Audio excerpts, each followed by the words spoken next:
বন্ধুরা, তোমাদের সামনে আজকে তুলে ধরলাম বর্ষা মৌসুমে তুরাগ নদী কীরকম অবস্থা থাকে, পানিতে কেমন টুইটাম্বর থাকে।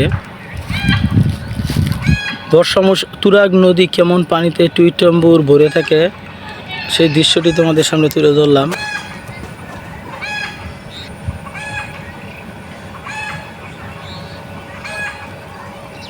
অপর পাশের ওই যে গ্রামটা দেখা যাচ্ছে ওটা হলো মাজুখান।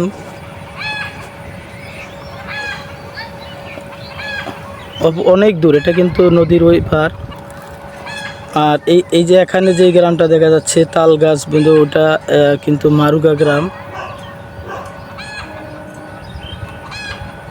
বর্ষা মৌসুমে এই তুরাগ নদী পানিতে একদম টুইটাম্বুর থাকে, একদম কানায় কানায় পানিতে ভরে ওঠে। মাঝে মাঝে বিভিন্ন ধরনের নৌকা বাইচ, তারপর বিভিন্ন মানুষ অনেক যাতায়াত, এক স্থান থেকে অন্য স্থানে যাতায়াত করে। বর্ষা মৌসুমে প্রকৃতি আরও এক নতুন রূপ ধারণ করে। এই তুরাগ নদীতে দৃশ্যগুলো দেখতে কিন্তু খুবই সুন্দর লাগে। তাছাড়া বিকেলবেলা এই নদীর ধারে বসে থাকতে মন অনেক ভালো লাগে।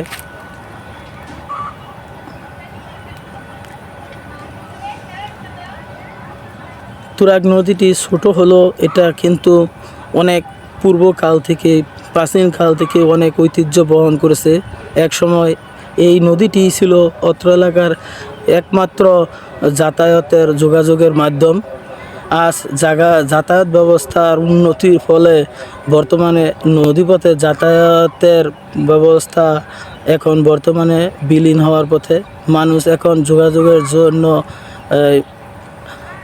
রাস্তা যোগাযোগ করে এবং স্থলপথে যাতায়াত করে। স্থলপথে এখন এই জায়গা থেকে আরেক জায়গায় যোগাযোগের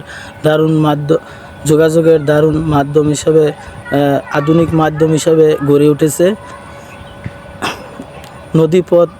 তবে নদীপথে যাতায়াতের করলে পরিবহন খরচ খুবই কম হয় এবং অনেক সময় অনেক মালামাল যা নদীপথে এক জায়গায় থেকে আরেক জায়গায় নিয়ে যাওয়াই সহজ হয়। নদীপথের মাধ্যমে মালামাল এক জায়গা থেকে আরেক জায়গায় বহন করলে পরিবহন করলে তো খুব কম থাকে। এতে করে মালিক এবং শ্রমিক দুই পক্ষই অনেক উপকৃত হয়। যাই হোক, তুরাগ নদীটি দেখে আপনাদের কেমন লাগলো সবাই কমেন্টে জানাবেন।